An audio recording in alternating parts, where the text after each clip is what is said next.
It was a tragic weekend of gunfire in Stoney Creek. Police say 2 people were shot and killed last night in a dispute with their landlord in the house where they live just off Barton Street. That was followed by an armed standoff between police and the murder suspect until the police shot and killed the man. Now, with 3 people dead, neighbors say they can't remember anything like this ever happening in their area. Al Sweeney breaks down what happened last night. Late into the night, as the standoff went on, Hamilton police called for the homeowner named Terry to put down his guns and come out. Terry, go ahead. This is the Hamilton Emergency Response Unit. Come out the front door and get your hands to it now. But it didn't end peacefully. The trouble started earlier in the evening, just before 6 p.m., when 2 people who lived in the house were killed, shot as they were running away from the man with the gun.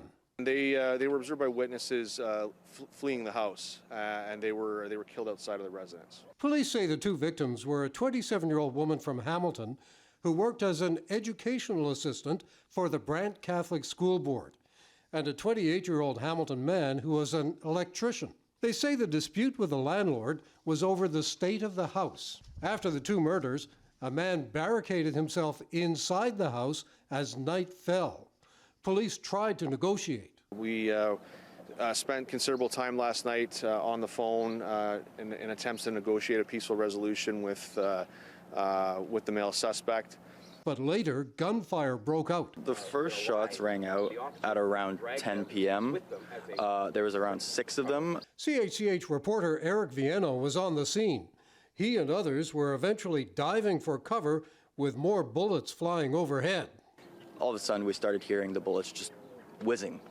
It was like the crack and then a whiz over our heads. And the police said, "Get down." The Special Investigations Unit, called into situations like this, says the gunman was eventually shot and killed by police.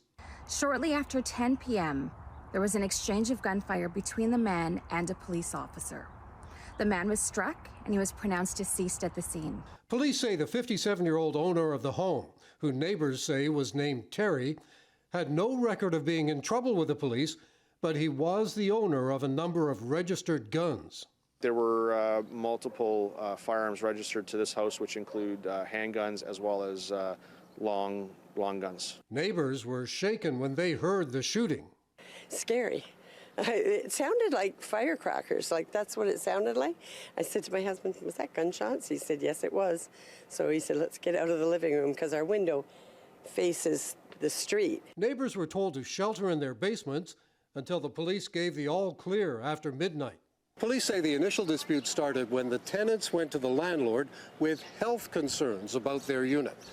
The police haven't released the names of the murder victims or the gunman, but they say none of these people were in any trouble with the police before this. In fact, they say the 2 murder victims were completely innocent. Now, neighbors say this is a quiet neighborhood. They say this kind of thing just doesn't happen here.